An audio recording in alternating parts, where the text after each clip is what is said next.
Dear students, welcome again biology class. तो हमारा आज का जो टॉपिक है इसके पहले थोड़ा सा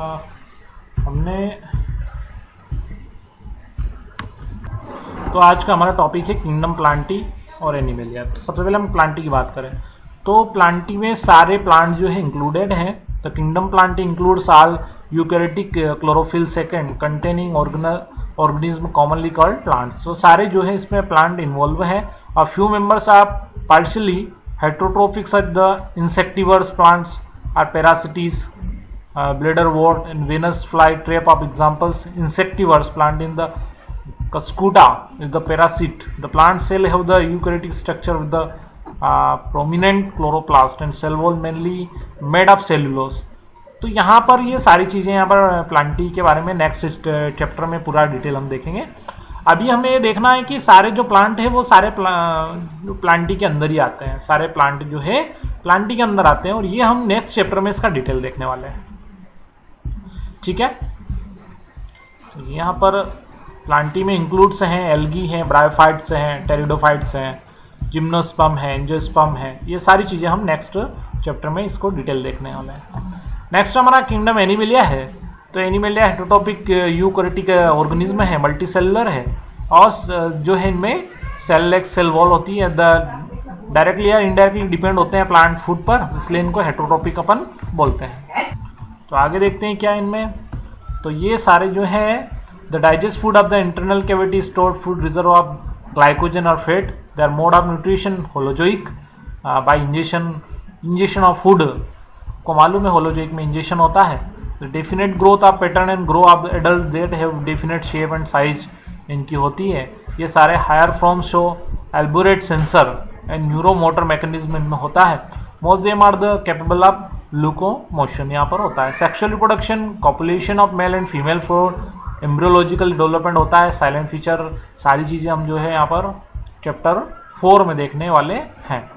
इसका भी डिटेल आपको जो है एनिमलिया का डिटेल भी हमने देखा है। प्रीवियस में भी आपने प्रीवियस क्लास में पढ़ा होगा, 9th में इसका आया होगा। 9th में आपने पढ़ा होगा एविस और मैमेलिया के एनिमलिया में, तो वही यहाँ पर है। ठीक है, तो इसको हम नेक्स्ट चैप्टर में इसका भी डिटेल देखने वाले हैं। आगे क्या है, तो आगे हमारा टॉपिक आगे वाला है जो है आपका वायराइड, जिसको वायराइड बोलते हैं। तो viroid and prion and lichens. तो वायराइड, प्रियोन और लाइकेन, तो ये हमारे हैं। In the five kingdom classification Whittaker there are no mention of lichens and some cellular organism like the viruses है, वायराइड है, प्रियोन्स है। तो आपको मालूम है कि जो 5 किंगडम है उसमें आपको ये चारों जो चीजें आपको नहीं मिली होगी, क्योंकि एक्चुअल में हमने देखा कि जो 5 किंगडम क्लासिफिकेशन है वो उसका बेस है कैरेक्टर, लेकिन वायरसेस या वायराइड, प्रियोन्स और लाइकेंस में कैरेक्टर को जो है देख करके इनको किसी वर्ग में रखा नहीं गया।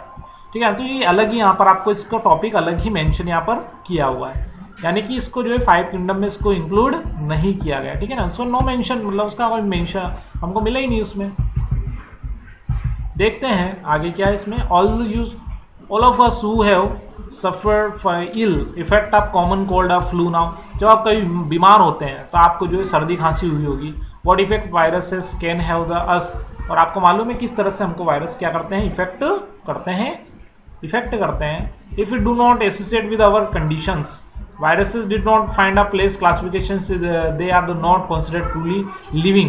आपको मालूम है कि जो वायरस होते हैं वो उनको हम लिविंग भी नहीं बोल सकते और नॉन लिविंग है, दोनों के कैरेक्टर्स में पाए जाते हैं। भाई सेल के बाहर होंगे तो नॉन लिविंग हो गए, और जो है तो हम बात कर रहे थे कि जब वायरसेस सेल के बाहर होते हैं तो उनको जो क्रिस्टल के रूप में भी देखा जा सकता है, यानी नॉन लिविंग में। लेकिन सेल के अंदर जाने के बाद में क्या करते हैं, ये जो लिविंग हो जाते हैं। ठीक है ना, और इन्फेक्शन फैलाते हैं, अपना ग्रो करते हैं, सेल डिवीजन करते हैं। ठीक है ना, अपना एक जेनेटिक मटेरियल होता है इनमें, आरएनए वायरसेस में, तो ये सारी चीजें वो करते हैं। तो इसलिए जो लिविंग भी है नॉन लिविंग भी है, तो इसको किस कैटेगरी में रखें यार, इसलिए थोड़ा सा कंफ्यूजन भी है इसमें। आगे देखते हैं क्या है। यहाँ पे 2 आपको जो है दे रखा है डायग्राम। टोबैको मोजेक वायरस, जिसको टीएमवी हम शॉर्टकट बोलते हैं, बैक्टीरियाफेज आपको दे रखा है। तो भाई आपने सुना होगा टोबैको मोजेक वायरस के बारे में। तो इस तरह का इसका स्ट्रक्चर होता है। और इसमें आरएनए होता है, सिंगल स्ट्रैंड आरएनए यहाँ पर दे रखा है, और ये जो स्ट्रक्चर है आपके कैप्सिड है यहाँ पर। अब नेक्स्ट आपका जो ये वाला जो डायग्राम है ये आपका बैक्टीरियाफेज। बैक्टीरियाफेज एक्चुअली में बैक्टीरिया को ही किल करता है, मतलब बैक्टीरिया को ही मारने का काम कौन करेगा? बैक्टीरियाफेज। बैक्टीरिया को मारने का काम करता है बैक्टीरियाफेज, यानी बैक्टीरिया को किल करने का काम कौन करेगा? बैक्टीरियाफेज। ऐसे होता है बैक्टीरियाफेज, देखा भी होगा, बनाया भी होगा आपने डायग्राम।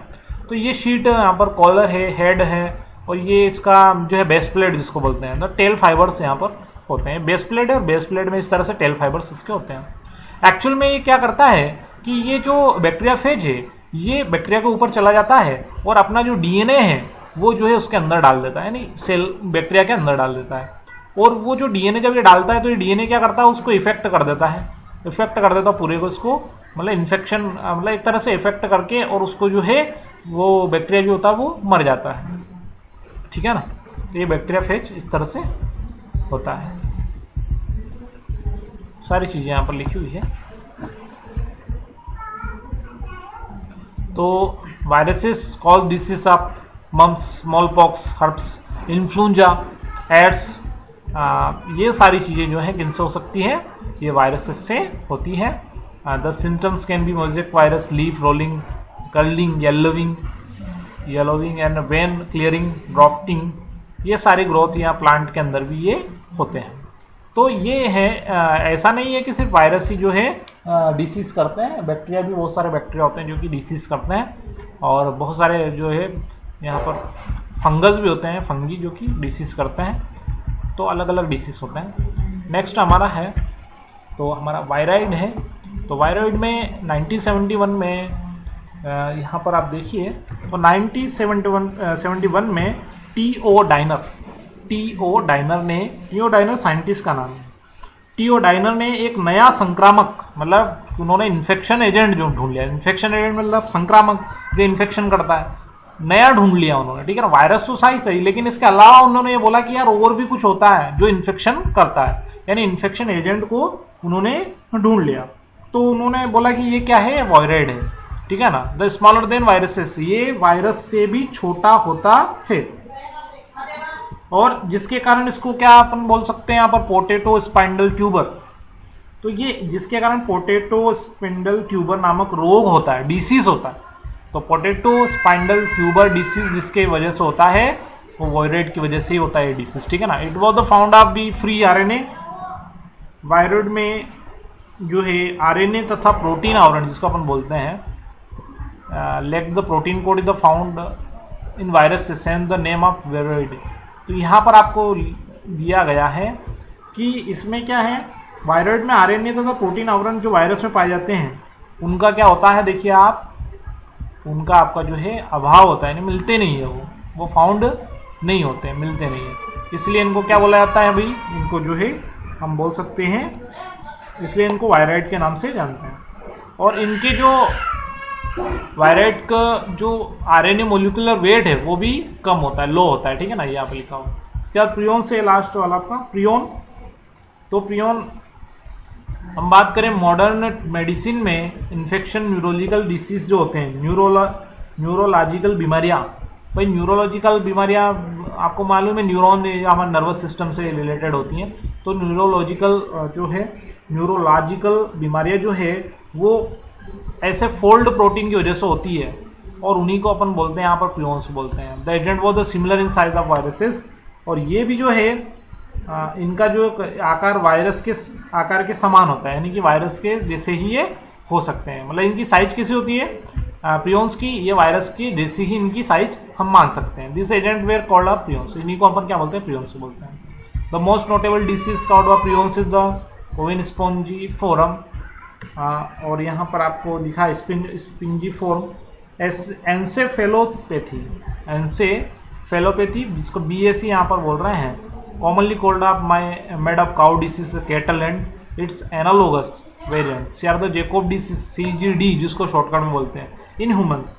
तो इसका मतलब ये है कि प्रोसन क्या करता है? प्राणियों के अंदर होने वाली बीमारियां जैसे बोवाइन स्पीजीफॉर्म, एंसेफेलोपैथी, और जिन्हें आमतौर पर मवेशी, और जो मवेशी होते हैं ना, मवेशी मतलब ये कैटल वगैरह, ठीक है ना, मेड काउ डिसीज, कैटल वगैरह, तो इनमें जो है मेड काउ रोग कहा जाता है इनको, मेड काउ रोग, ठीक है ना, मेड काउ रोग इनको कहा जाता है, मतलब मेड काउ डिसीज का नाम है, ठीक है ना, रोग कहा जाता है।